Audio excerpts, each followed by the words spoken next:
मुझ पर हाथ पैर नहीं चलाते थे, पर वो हमेशा धमकी देता था। जैसे मुझे याद है, उसने मेरे चेहरे पर घूंसा ताना था, जैसे हर बार मैं उसकी मर्जी का काम करती। वो धमकी तो थी ही, और आज ही मैं इसे सह नहीं पाती। अगर किसी का हाथ मेरे चेहरे के ज्यादा करीब हो, ये तो जैसे कि उह, उह, वो मत करना। वो एक नियंत्रण था, सब कुछ उसके हिसाब से होता। शोषण करने के अलावा मेरे पिता काफी दुष्ट भी थे। उसका सब पर वश था, उसकी पसंद हमारी पसंद थी। उसके सोने पर सब सोते, उसके उठने पर सब उठते, वही देखो जो वो देखते। उसकी पसंद का ही खाना पड़ता, उसके गंदे चुटकुले पर हंसना पड़ता। वो ज्यादातर नाराज रहता और हमें डरा के रखता था। ये एक बात है जिसका सामना आज भी मैं करती हूँ। अगर मैं किसी के पास हूँ जो मेरे काफी करीब का है, अगर वो नाराज है तो मैं खुद नाराज हो जाती हूँ। फिर खुद से बातें करके सोचती हूँ कि मुझे कहना पड़ता है कि रुको रुको रुको रुको। देखिए ना, परमेश्वर ने ये सबसे अच्छी बात बताई। आपके पास एक चारा है। आपको बस प्रतिक्रिया ही नहीं करनी, आप पुरानी सूचना पर प्रतिक्रिया कर सकते हैं, और अब आपको परमेश्वर के वचन के अनुसार काम करना है। मैं खुद से शर्मिंदा थी, क्योंकि जो मेरे साथ हो रहा था और मैं अकेलेपन में ही बड़ी हुई थी। तो शनिवार रात मुझे बार में ले जाया करता जब मैं किशोर अवस्था में आई, जहां वो ज्यादा पी लेता और वो मुझे कार की पिछली सीट पर ही मुझसे संबंध बनाने की कोशिश करता। एक बार एक पुलिस ने उसे पकड़ा और मैंने सोचा आखिर कोई तो मेरी मदद करेगा। मैं बहुत खुश थी, लेकिन वो और मेरे पिता कार के बाहर कुछ देर बातें करते रहे और मेरे पिता ने आखिर में मुझे बताया। उसने कहा, मैंने बताया तुम मेरी रिश्तेदार हो, और अगर उसके साथ शारीरिक संबंध बनाओगी तो वो हमें छोड़ देगा, तो तुम्हें उसकी बात माननी होगी, वरना हम दोनों को जेल में ही सड़ना होगा। प्रभु का धन्यवाद, उसी पुलिस का रेडियो पर कॉल आया और मैं बच गई। कई बार मैंने परिवार के रिश्तेदारों से कहना चाहा, पर सबसे मुझे एक ही डर था कि वो मेरा विश्वास नहीं करेंगे। एक बार मेरी मां अस्पताल गई और मैं पिता को लंबा खत लिख रही थी कि इस सब से मुझे कितनी गंदगी महसूस होती है, और इस एहसास को धोने के लिए मैं कितनी बार दिन में नहाती हूँ, और इससे मुझे कितना साहस जुटाना पड़ा है उस खत को उन्हें देने के लिए। वो रात को काम करता तो वो घर आधी रात को पहुंचता। यार, वो गुस्से में बड़बड़ाता हुआ मेरे कमरे में आया, और तो मैंने हार मानी। बस डर के मारे उससे माफी मांगते हुए कहने लगी कि मुझे वो खत नहीं लिखना चाहिए था। तो जब मैंने दूसरों की ओर से मदद चाही तो साफ हो गया कि कोई मेरी मदद नहीं करेगा, पुलिस भी मदद नहीं करने वाली, रिश्तेदार भी नहीं करेंगे, उसे समझाने से कोई फायदा नहीं। मैं बस शांत हो गई और सोचा मैं जिंदा रहूंगी। एक बात जो मुझे याद है, शायद सबसे घिनौनी लगती है, कि जब मैं कार चलाने लायक हो गई, मेरे पिता मुझे हर रविवार दोपहर को ड्राइविंग सिखाने ले जाते और अजीबोगरीब जगहों में ले जाते मेरे साथ वही सारी हरकतें करने के लिए। वो मुझे एक कब्रिस्तान में ले गए और वहीं कार में वो मेरे साथ संबंध बनाया करते, और अगर कोई वहां आ जाता तब हम कार से बाहर निकल कर आ जाते और बहाना करते मानो हम कब्र देख रहे हों, जैसे कि छी छी छी छी छी छी छी। वो रात का ट्रक मैकेनिक था और दिन में ज्यादातर समय मैं स्कूल में रहा करती थी, और मेरा उससे सामना सप्ताहांत में ही होता था। पर मैं कहूंगी गर्मियों से नफरत थी। ज्यादातर सुबह वो आकर मुझे जगाता और चादर के भीतर मुझ पर हाथ रखता। मेरे पिता को मुझसे ही समस्या नहीं थी, उसे कई महिलाओं से समस्या थी, और उसके संबंध ढेर सारी महिलाओं से हुए। और सबसे बड़ी दुख की बात थी, मैं खुशी से यह कहना चाहूंगी कि परमेश्वर ने मेरे पिता को पूरा क्षमा करने की कृपा मुझे दी थी, पूरी तरह से। इसमें थोड़ा समय लगा, पर मैं वैसा कर सकी। मैंने उसे माफ कर दिया, पर मैं उसे पूरी तरह माफ नहीं कर सकी। मुझे तब ख्याल आया जब मैं परमेश्वर से प्रार्थना कर रही थी। पहले मेरे माँ बाप को सेंट लुइस लाने को कहा, दक्षिण पूर्व मिसौरी में उसने रहने की जगह दी, हमारे घर के पास लाए और मरने तक उनकी देखभाल करने को कहा गया।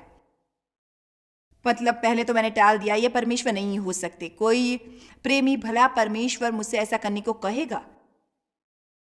क्योंकि देखिए, वो ऐसी जगह थे जहां उसने मेरा सामना साल में कुछ बारी होता। छुट्टियों में जाइए, थोड़े पैसे खर्च कीजिए और अपने दिमाग से उसे निकाल दीजिए। प्रभु बोले वो बीमार है, बूढ़े हो गए हैं। मैं तो जैसे खैर उन्होंने मेरे लिए क्या किया है? और जानते हैं उन्होंने क्या कहा? तुम सांस ले रही हो। और वो मेरे लिए मुश्किल था। परमेश्वर, वो मेरे लिए मुश्किल था बहुत मुश्किल।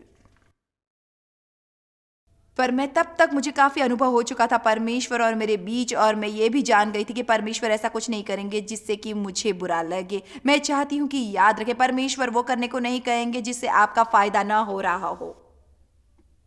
आपकी गवाही जब बांटी तो उसमें ये बात भी साफ हो गई कि अकेलेपन और त्यागने का एहसास भी काफ़ी महत्वपूर्ण है। तो हाँ, आपने उसका मुकाबला कैसे किया और ज़िंदगी में त्यागे जाने के एहसास को अपने सभी रिश्तों से दूर कैसे किया? खैर एक बात तो पक्की है, जानते हैं कोई भी जिससे दूर व्यवहार किया गया हो, भले ही वो त्रस्त पत्नी हो, दगा करने वाला आपका साथी हो, माँ बाप जो आपको प्यार नहीं करते या जिसने महसूस नहीं करवाया कि आपको वो प्यार करते हैं, वो नहीं समझते, उन्हें जानकारी नहीं है कि जन्म देने वालों ने उन्हें क्यों नहीं रखा। और जानते हैं वो भी ऐसी कई मनस्थितियों से गुजर रहे होंगे।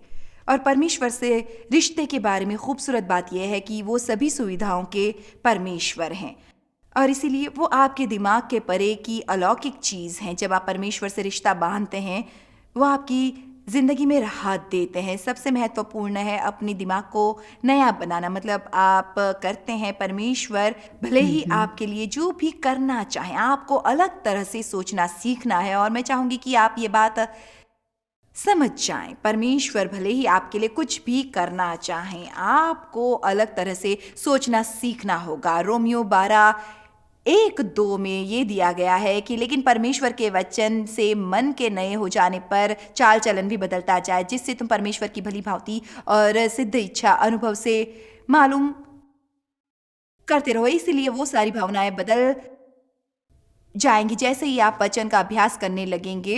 उसके वचन का अभ्यास न करें, परमेश्वर के साथ वक्त भी बिताएं। और जानते हैं लोग हमेशा यही कहेंगे, खैर परमेश्वर के साथ वक्त बिताने में क्या होगा। जानते हैं आप क्या करेंगे, इसका कोई तय फॉर्मूला नहीं है। इसमें परमेश्वर को वक्त देना है। अगर आप कुछ नहीं करते, बस कमरे में रोते हुए कहते हैं परमेश्वर आपकी ज़रूरत है, ये भी अनमोल है। उनके साथ वो नियमित समय और फिर अलग समय अलग बातें होती हैं। जानते हैं, प्रार्थना करें, अभ्यास करें, गाते हैं, रोते हैं, सोचते हैं, लेकिन परमेश्वर के साथ का समय महत्वपूर्ण है। जैसे जैसे आप वचन का अभ्यास और परमेश्वर संग समय बिताते हैं, धीरे धीरे महिमा से महिमा तक अपने आप वो सभी बुरे एहसास जाने लगते हैं। अगर आप इस समय शोषित अवस्था में हैं, तब आपको एक फैसला करना होगा, किसी को क्षमा करने का। ये मतलब नहीं होता कि आप उस स्थिति में रहे जहां आप शोषित और त्रस्त हो, चंगाई की उस प्रक्रिया में, जो कि एक प्रक्रिया है।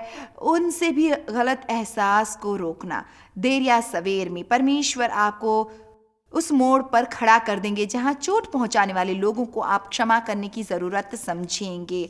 और मैं अभी कह सकती हूं कि ये नामुमकिन लगता है, ये बेकार लगता है, ये अनुचित लगता है, पर सच तो यह है कि आपको करना है ये फैसला, परमेश्वर के कहे अनुसार करना, जिसकी शुरुआत फैसले से करेंगे। और सबसे पहले जिन्होंने आपको चोट पहुंचाई है उनके लिए प्रार्थना करें। आप उन्हें वापस नहीं लाते, आप उन्हें परमेश्वर को सौंप देते हैं। आप उन्हें यानी परमेश्वर को नहीं पकड़ाते। खैर परमेश्वर देखेगा, पर उनके उद्धार की प्रार्थना करते हैं, जैसे यीशु ने क्रूस पर किया था। उन्होंने कहा परम पिता क्षमा करें, क्योंकि वो नहीं जानते वो क्या कर रहे हैं। तो माफ करना आपके लिए महत्वपूर्ण है। जिन्होंने आपको चोट दी उनके लिए महत्वपूर्ण है, पर आपके लिए अधिक महत्वपूर्ण है, क्योंकि माफ न करना आपकी आत्मा में जहर और कड़वाहट की तरह फैल जाता है। जब तक वो जहर नहीं निकालेंगे, आपकी जिंदगी में कड़वाहट भरी रहेगी।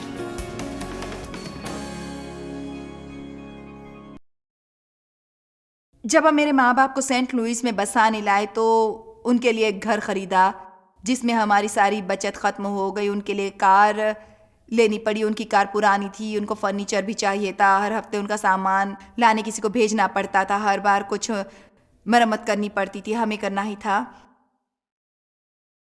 पिताजी में किसी तरह का बदलाव ही नहीं आया था। तब तक वो उस मोड़ पर जहां छुट्टियों में गिरजा तक जाने की कोशिश करता था, पर अभी भी सांप की तरह दुष्ट था। एक दुष्ट व्यक्ति। सुबह माँ ने फोन करके कहा तुम्हारे पिता तुम्हें बुला रहे हैं, वो तुमसे कुछ बात करना चाहते हैं, पता नहीं क्या हो गया, वो रो रहे हैं। वो 3 हफ्ते से रो रहे हैं। उसने कहा शायद मैं जानती हूँ पर अच्छा होगा तुम आओ। तो डेव और मैं वहां गए। उसने मुझे देखा और रोने लगे और कहा कि मैं बस कहना चाहता हूँ कि तुम्हारे साथ जो किया उसके लिए माफी चाहता हूँ। और उसने कहा मैं 3 साल से कुछ कहना चाहता था पर मुझ में मर्दानगी नहीं थी, मुझ में उतना साहस नहीं था। उसने डेव को देखकर कहा जानते हो तुम्हारे इस बर्ताव ने मुझे मार दिया होता, पर तुमने मुझसे अच्छे व्यवहार के अलावा कुछ नहीं किया है। और मेरे पिता को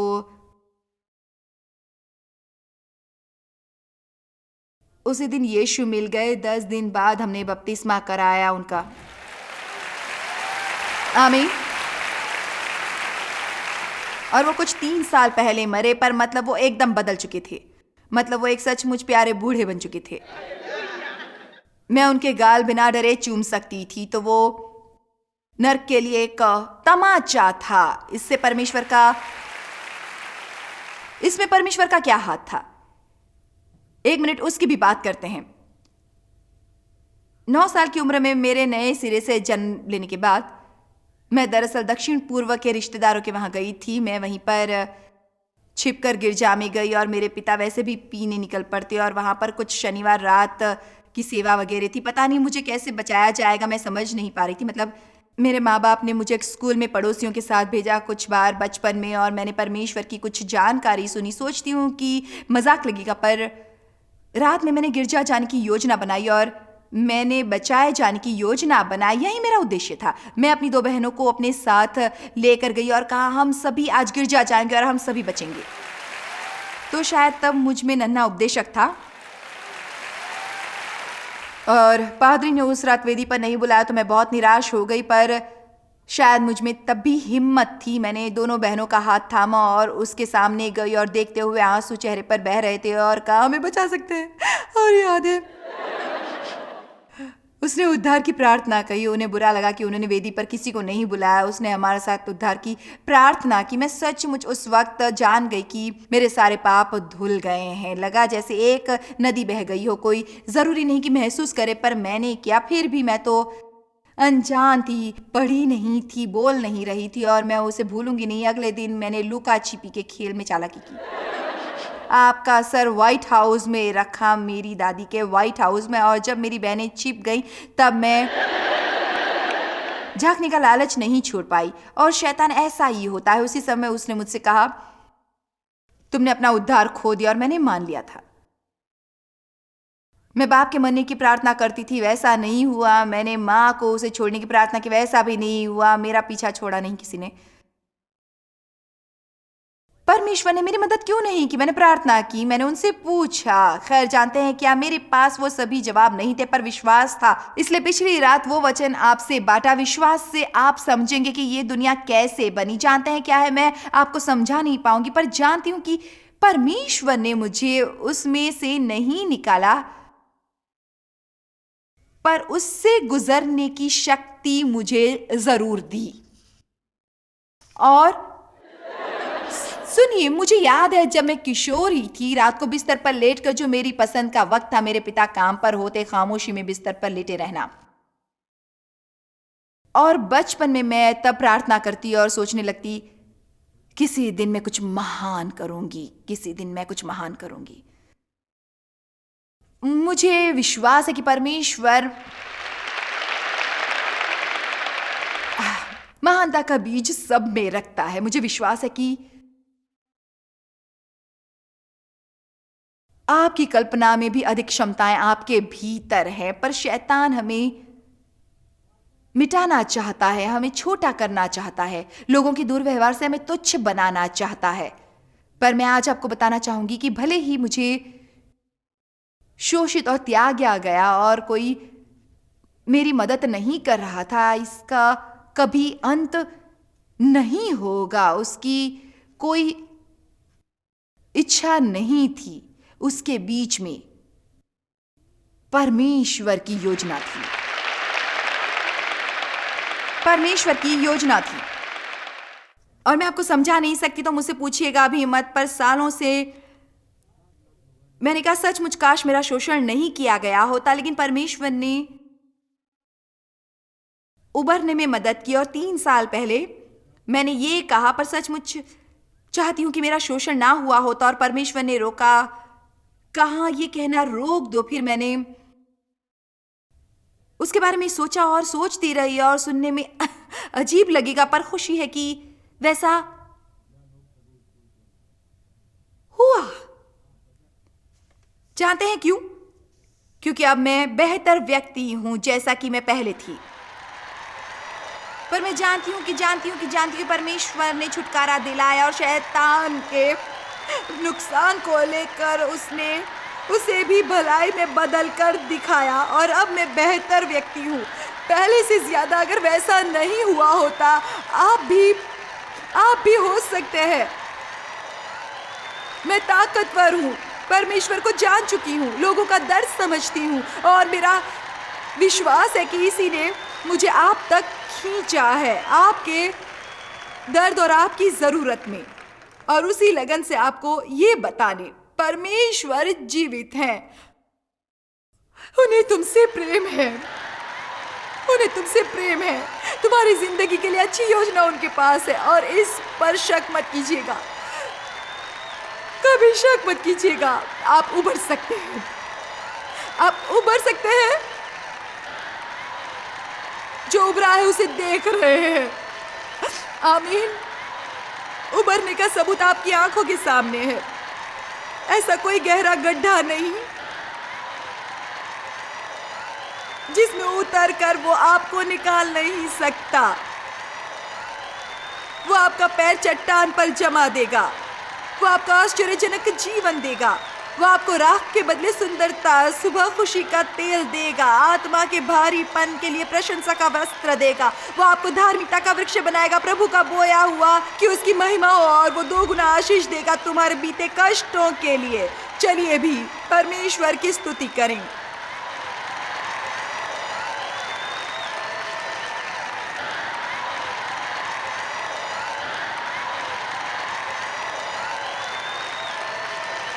हालेलुया। जानती हैं, जब आपको अपनी कहानी बताते हुए सुना और मैंने उसकी कुछ ख़ास बातें भी सुनी, तब मेरा दिल उस छोटी सी बच्ची के रूप में आपके लिए रो पड़ा, और आज मैं आपको परमेश्वर की महिला के रूप में देखती हूँ, और उस चंगाई को जो ईश्वर ने किया है। पर मैं उन लोगों का सोचती हूँ जो कह रहे हैं पर मेरा काम तो नहीं हुआ, मैं तो उसी जगह पर हूँ। जॉयस को परमेश्वर की दी हुई चंगाई मिली है, शायद परमेश्वर जॉयस को अलग से प्यार करते हैं। तो आप लोगों में ये समझ कैसे लाएंगी कि वो इसे अलग से सम्मान ना समझे, और परमेश्वर सभी से समान प्रेम करते हैं। खैर जानते हैं, अगर आप ये डीवीडी देख रहे हैं और जिंजो की बात पर गौर कर रहे हैं, खैर जानते हैं शायद जॉयस के लिए, मेरे लिए नहीं। मतलब विश्वास एक चरण है, मतलब विश्वास एक उछाल है, ये वैसा है। जानते हैं मुख्य बात यह है, शायद अगर आप कर रहे हैं अभी वो कारगर नहीं है, शायद बेअसर है, वरना आप ये देख नहीं रहे होते।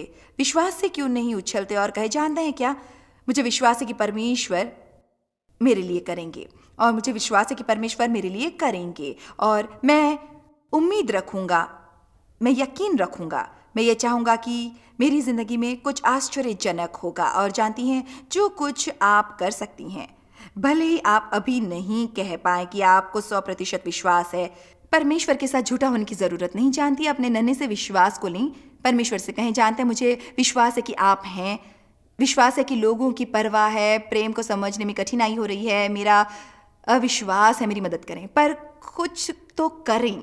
वो है ज़ोर से स्वीकारें कि आप अपनी ज़िंदगी में क्या होता देखना चाहते हैं, जब तक कि वो परमेश्वर से वचन नहीं प्राप्त करते। और आपको वचन लेना है और फिर स्वीकारोक्ति के भजन संहिता 27:10 को देखना है। मेरे माता पिता ने मुझे छोड़ दिया, पर यहोवा मुझे संभाल लेगा और अपनी संतान बनाएगा। मैंने हाल ही में सीखा, विज्ञान से भी हमारा विश्वास है कि कुछ हमारी रचनाएं हैं। विज्ञान ने ये साबित कर दिया है कि हम दूसरों के कहने की बजाय अपने कहे पर ज़्यादा विश्वास करते हैं। इसलिए मैं आपसे कह सकती हूँ कि परमेश्वर को तुमसे प्रेम है। और आप शायद सोचोगे खैर मुझे तो ऐसा महसूस नहीं हुआ। अगर आप दिन में 50 बार जोर से कहना शुरू कर दें, प्रभु मुझसे प्रेम करते हैं, प्रभु को मुझसे प्रेम है, प्रभु को मुझसे प्रेम है, मैं कहती हूँ ज़्यादा दिन नहीं बीतेंगे और आप सोचने लगेंगे खैर शायद उन्हें मुझसे प्रेम है।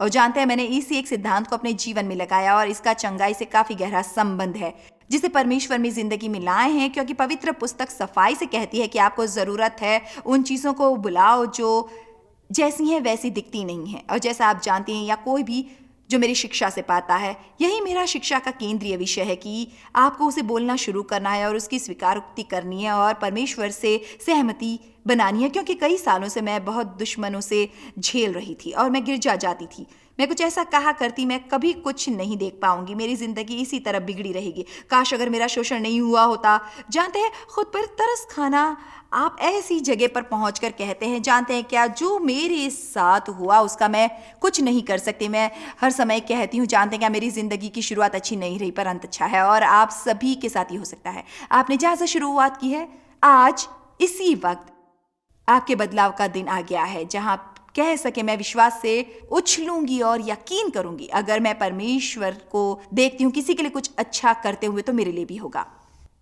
तो चलिए तब लोगों के लिए प्रार्थना करें जो उस चरण पर चलना शुरू करें, अपनी शक्ति नहीं परमेश्वर की शक्ति के सहारे। प्रार्थना करती हूँ कि आपके प्रति परमेश्वर के प्रेम को समझें और भले ही आपके जीवन में जो कुछ घटा हो, भले ही कितने गहरे गड्ढे में आप हो, परमेश्वर उससे आपको बाहर निकालेंगे और आपको उठाकर उसमें से फिर से संपूर्ण बनाएंगे। परमेश्वर वचन से आपके दिमाग को नया बना सकते हैं, आपको चंगा कर सकते हैं, आपकी शारीरिक अवस्था को ठीक कर सकते हैं, वो आपके दोस्त सही करेंगे, सही सामाजिक जीवन देंगे, परमेश्वर आपकी मदद करेंगे। पर वो फौरन नहीं होगा, वो इतना आसान नहीं होगा। पर बंधन में रहने से वो आसान ही है। कुछ चीज़ें फौरन हो जाएंगी, कुछ और धीमी से होकर रहेंगी, लेकिन इस पर आपको ये फैसला आज लेना पड़ेगा कि मैं ये यात्रा विश्वास से करूंगी और मैं कभी हार नहीं मानूंगी। शुरुआत करने से पहले ये फैसला करें कि आप हार नहीं मानेंगे, क्योंकि परमेश्वर हार नहीं मानेंगे आपके लिए।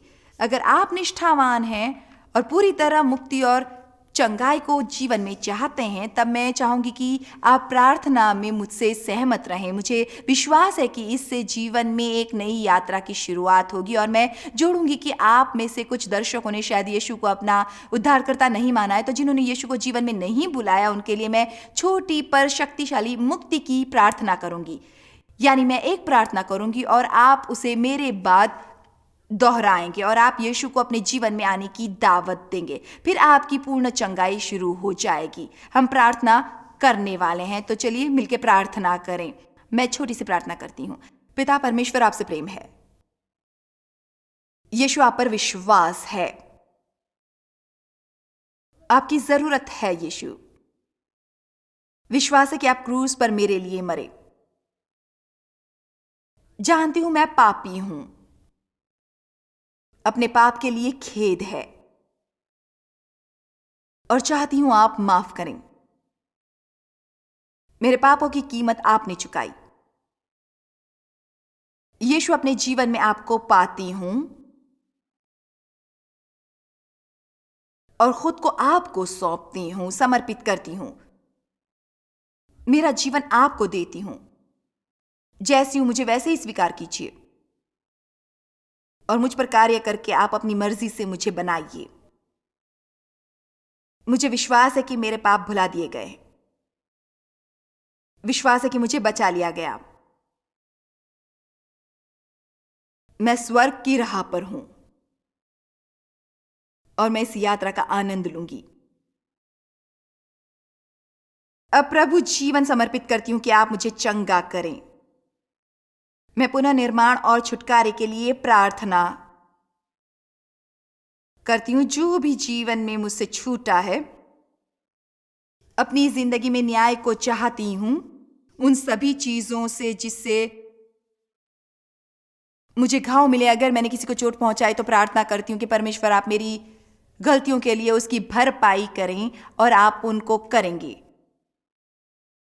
मुझे दिखाइए कि मैं इसे और बेहतर कैसे कर सकती हूं, पर मैं वैसा आपकी शक्ति के जरिए ही करूंगी। पिता परमेश्वर, मुझे यह चंगाई चाहिए, पर जानती हूं मैं खुद ऐसा नहीं कर सकती। तो आज मैं पूरा चंगा होना चाहती हूं मैं आपके साथ काम करते हुए हार कभी भी नहीं मानूंगी जब तक कि काम पूरा नहीं हो जाता। जो मेरी जिंदगी में किया उसके लिए धन्यवाद, जो अब कर रहे हैं उसके लिए भी धन्यवाद, जो भविष्य में करेंगे उसके लिए भी धन्यवाद। यीशु के नाम पर आमीन। खैर, सोचती हूं आप एक नई जिंदगी की राह पर हैं और सचमुच जॉयस मैथ सेवकाई में हम हमेशा आपके लिए हैं। हमारे पास शिक्षा के कई आश्चर्यजनक स्रोत हैं और आपकी मदद के लिए किताबें, सीडी, डीवीडी, और आप हमारे ऑफिस में फ़ोन करें, हम आपके साथ प्रार्थना करेंगे। भले ही आपको प्रार्थना की ज़रूरत हो या फिर कुछ समझने की ज़रूरत हो, और आ सके तो हमारे कुछ कॉन्फ्रेंस में आइए। मुझे तो विश्वास है कि आपको इससे काफ़ी फ़ायदा होगा। तो आपको प्रेम करते हैं हम, हमें आपकी परवाह है। और इस वचन के साथ ख़त्म करना चाहूँगी, परंतु परमेश्वर का धन्यवाद हो जो मसीह में है, सदा हमको जय के उत्सव में लिए फिरता है और अपने ज्ञान की सुगंध हमारे द्वारा हर जगह फैलाता है। परमेश्वर आपको चंगा करेंगे, वो आपका उपयोग भी दूसरों को चंगा करने के लिए ज़रूर करेंगे और वो आपको बहुत चाहते हैं। परमेश्वर आशीष दे।